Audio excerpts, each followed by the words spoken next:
عملا بالقرار الصادر عن قاضي الأمور المستعجلة في جبل لبنان حسن حمدان، والذي قضى بوقف إدخال النفايات إلى مكب الكوستا برافا مؤقتا حتى إيجاد حل لتكاثر طيور النورس في المكان، لم تدخل الشاحنات المحملة بالنفايات إلى المطمر اليوم، فيما تم تركيب المعدات المخصصة لإصدار أصوات لطرد الطيور عملا بالقرار الذي اتخذته اللجنة الوزارية.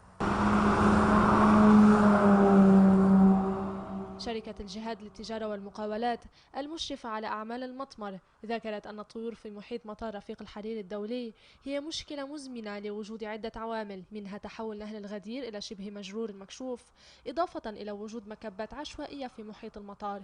وجددت الشركة تعهدها بتقديم كل ما يساعد من معدات إضافية تصدر أصواتا لطرد الطيور وفقا لما هو معمول به في أهم مطارات العالم،